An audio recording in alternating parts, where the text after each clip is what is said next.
linear ordinary differential equations of higher order with constant coefficients. A linear ordinary differential equation of order n, यहाँ पे higher order ले रहे हैं हम, ये order n greater than 1 with constant coefficients is of the following form. Constant a naught into dny over dxn plus a1, ये a naught a1 a2 dot dot up to an, ये constant coefficients हैं यहाँ पे, और dependent variable y और उसके derivative with respect to independent variable x, ये dy by dx d2y by dx square से चलते चलते n ऑर्डर के डेरिवेटिव तक जा रहे हैं, dny ओवर dxn. इसमें हाईएस्ट ऑर्डर डेरिवेटिव जो है वो n ऑर्डर का है, इसलिए इस डिफरेंशियल इक्वेशन का ऑर्डर n है और ये लीनियर है, डिग्री 1 है. तो इस तरह से ये इसमें ये टर्म्स है इसी तरह से, plus a1 dn minus 1 y over dxn minus 1 plus dot dot an minus 1 dy by dx plus an y equal to q, where q is a function of x only. इस पर हमने equation number 1 डाल दिया. Where ये a not, ये पहला वाला जो कोफिशिएंट है ये जीरो नहीं है, क्योंकि ये जीरो होगा तो n से कम डिग्री हो जाएगी. बीच में कोई टर्म जीरो हो सकता है, ये सब ये a1 a2 dot dot up to an are constants and q is function of x only. This equation 1 may be written as, हम जानते हैं कि ये डिफरेंशियल ऑपरेटर dy dx को हम कैपिटल D से नोट कर देते हैं. तो इस तरह से ये dy बाई dx हो जाएगा, कैपिटल D ऑपरेट हो रहा है y पे इस तरह से. इसी तरह से आगे डी स्क्वायर y से चलते चलते ये dny हो जाएगा. तो इस इक्वेशन को हमने ऐसे लिख दिया. अब इस पूरे में से y को हमने इधर लिख लिया और ब्रैकेट के अंदर ये a नॉट d की power n plus a1 d to the power n minus 1 plus dot dot an minus 1 into d plus an, y को हमने इधर लिख लिया इक्वल टू q. और ये पूरा ब्रैकेट में जो ये d का फंक्शन है इसको हमने fd लिख दिया. This implies that this fd y equal to q, where fd जो यहाँ पे हमने लिखा है इस ब्रैकेट के लिए, वेयर fd इक्वल टू, ये पूरा ब्रैकेट यहाँ पे हमने उतार दिया. तो इस तरह से हमारा जो इक्वेशन चल रहा है यहाँ पर, इक्वेशन नंबर 1, इसी को शॉर्ट फॉर्म में हमने ऐसे लिख लिया है. इसका कंप्लीट और general solution is given by y equal to cf plus pi, where cf is the complementary function containing n arbitrary constants and pi is the particular integral which does not contain any arbitrary constant. तो इस तरह से इसके complete solution में हमारे n arbitrary constants हो जाएंगे जो कि CF के अंदर ही आ रहे हैं पूरे. तो जितने ऑर्डर का डिफरेंशियल इक्वेशन होता है उतने आर्बिट्रेरी कांस्टेंट्स होते हैं. इस तरह से ये हमारा कंप्लीट और जनरल सॉल्यूशन ये हो जाएगा. अब इसमें हम पहले ये जो CF है इसको समझेंगे, ये कैसे निकलता है इसके बारे में बताएंगे, और अगले लेक्चर में PI के बारे में बताएंगे. यहाँ पे तो थोड़ा सा शॉर्ट में बता देंगे PI का जो केस इस जगह हमें लेना है. तो for CF N auxiliary equation और सबसाइडरी इक्वेशन, ऑक्सिलरी इक्वेशन को शॉर्ट में हमने ए ही कह दिया. ये इस तरह से हम लेते हैं कि ये जो FD है इसमें D की जगह M करके हमने लिख लिया और this equal to 0, this auxiliary equation is taken. ठीक है, इसको हम लेते हैं. अगर पहले से M आ रहा है उसके अंदर कांस्टेंट तो कुछ और ले लेते हैं, है ना. तो ये हमने ले लिया. तो हम देख रहे हैं इस FD को, देखिए पहले ये D में n डिग्री का पॉलिनोमियल है, D की जगह M हो गया. तो ये FM जो है M में n डिग्री का पॉलिनोमियल है और इस तरह से ये हो गया हमारा n डिग्री का एल्जेब्रिक इक्वेशन और पॉलिनोमियल इक्वेशन. तो इससे जो रूट्स हैं इस इक्वेशन के, यानी कि इसका सॉल्यूशन, वो गिनती में m की n वैल्यूज हमें मिलेंगी. Let the roots of this auxiliary equation are, m की जो वैल्यूज हैं वो काउंट करने के लिए हमने m1 m2 dot dot mn यहां पर हमने ये मान ली लेट. ठीक है, अब इन m की इन वैल्यूज के हिसाब से ये किस, इनका नेचर क्या है, इसके अलग अलग नेचर के हिसाब से यहां पर अलग अलग केस बनते हैं. Here following cases may arise. First, when all the roots of auxiliary equation are real and distinct. m की ये सारी वैल्यूज रियल हैं और अलग अलग हैं. तो CF इक्वल टू ये arbitrary constant C1 C2 dot dot up to Cn के साथ में मल्टीप्लिकेशन में एक्सपोनेंशियल ये e टू दी पावर ये आ रही हैं m1 into variable x plus अगले वाले में ये m2 है डॉट डॉट अप टू ये mn. इस तरह से ये हो गया हमारा CF equal to C1 m1x plus C2 m2x plus dot dot plus Cn e to the power mn जो है ये लाशु into x, where C1 C2 dot dot up to Cn are arbitrary constants. Case second, when some roots of auxiliary equation are real and repeated as, इस तरह से as m equal to, जो ये m की values हैं, पहली value m1, दूसरी value भी m1, ये इक्वल आ गई और फिर इसके आगे डॉट डॉट हमने कर दिया कि आगे फिर जैसी भी वैल्यू होंगी उस तरह का केस लगा देंगे हम। तो CF इक्वल टू इनके करस्पॉन्डिंग, यहाँ पर ये जो m की दो वैल्यूज इक्वल है तो दो आर्बिट्रेरी कॉन्स्टेंट्स C1 और C2 के साथ में ब्रैकेट में C1 plus C2x into e to the power m की ये जो वैल्यू m1x यहाँ पे, और प्लस डॉट डॉट हमने यहाँ पे इसलिए कर दिया कि आगे की वैल्यूज जैसी भी होंगी फिर वैसी इसमें लग जाएंगी। और where C1 C2 dot dot and so on, ये सारे जो हैं आर्बिट्रेरी कॉन्स्टेंट्स हैं। और इनके जो प्रूफ हैं, these are the beyond the scope of the syllabus. इनके प्रूफ देखना चाहें तो बुक में देख सकते हैं, यहाँ पर हमें इनको डायरेक्ट ही यूज करना है। तो ये CF के फॉर्मूले हैं और यहां तक ये दो वैसे मेन फॉर्मूले हैं।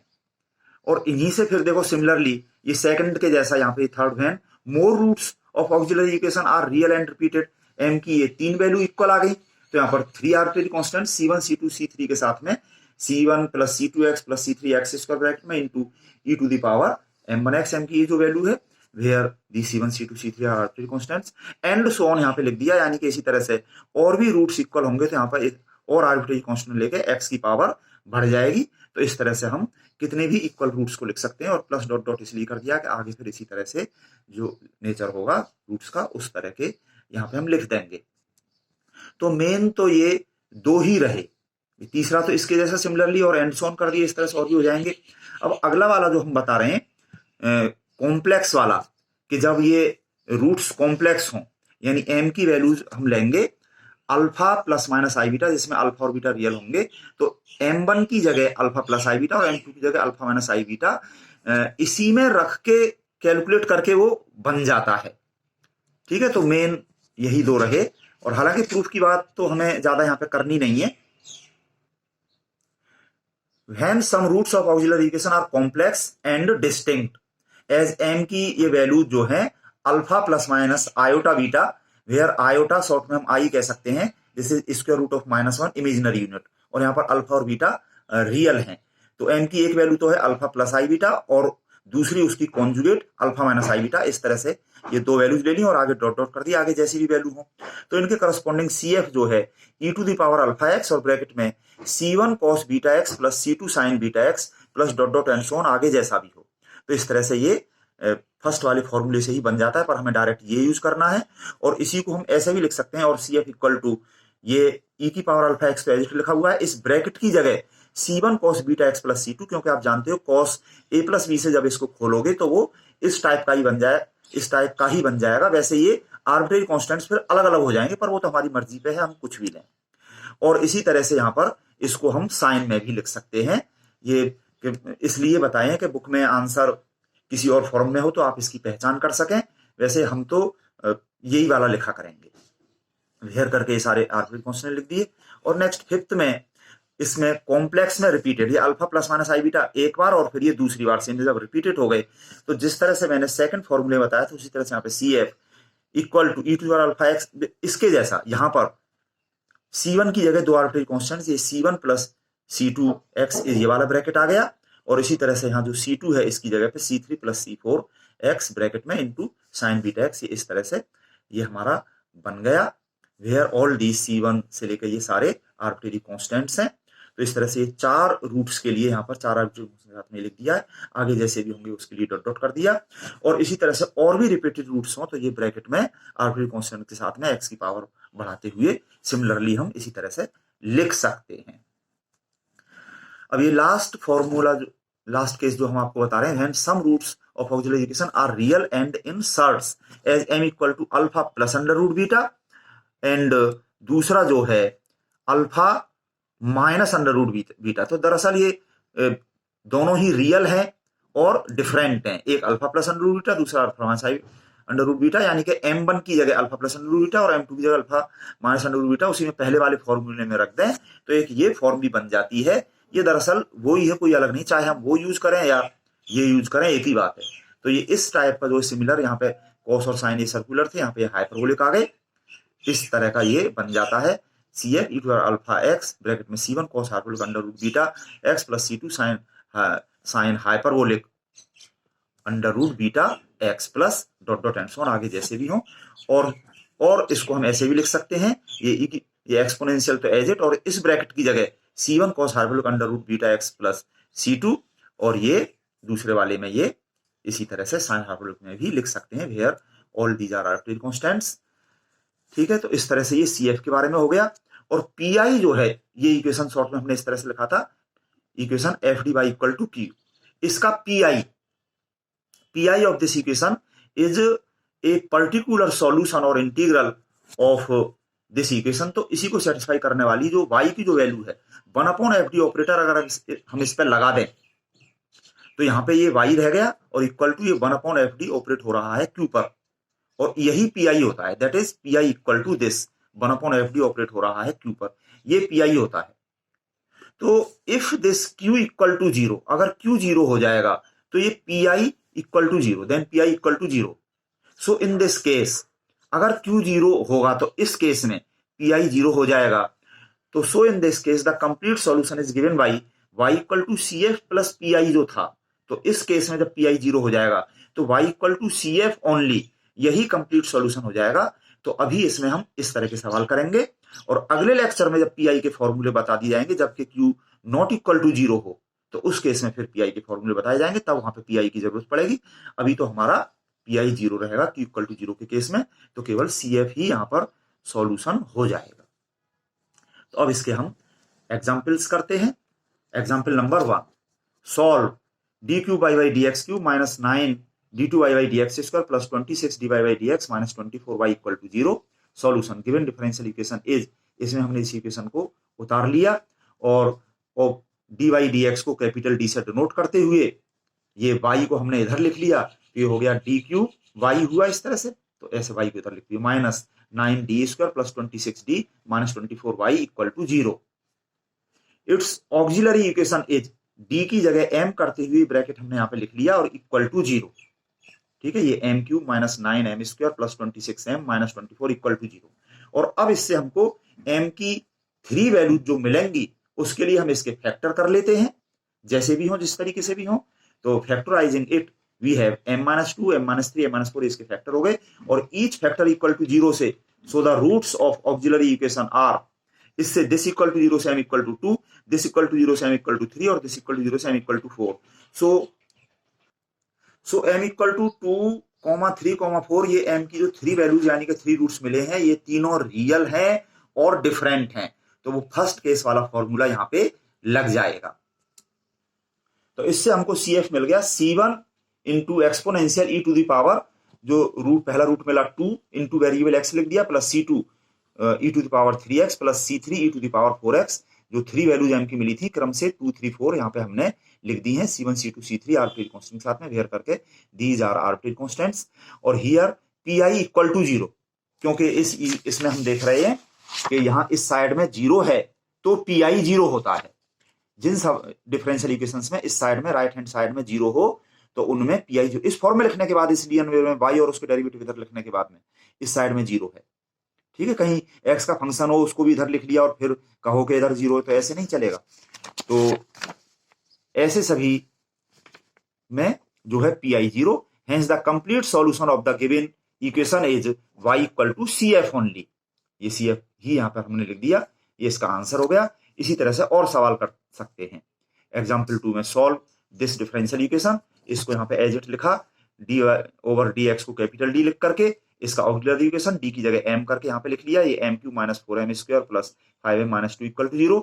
इसके जब हमने फैक्टर किए तो m-1 फैक्टर 2 बार आया, चाहो तो m-1 का होल स्क्वायर ऐसे करके लिख सकते हो। तो इससे m की जो वैल्यूज मिली, m इक्वल टू 1, 1, -2, ये m इक्वल टू 1 जो है ये 2 बार आ रहा है, रिपीट हो रहा है। तो ये सभी रूट्स रियल हैं और 2 वैल्यू यहाँ पर ये रिपीट हो रही हैं।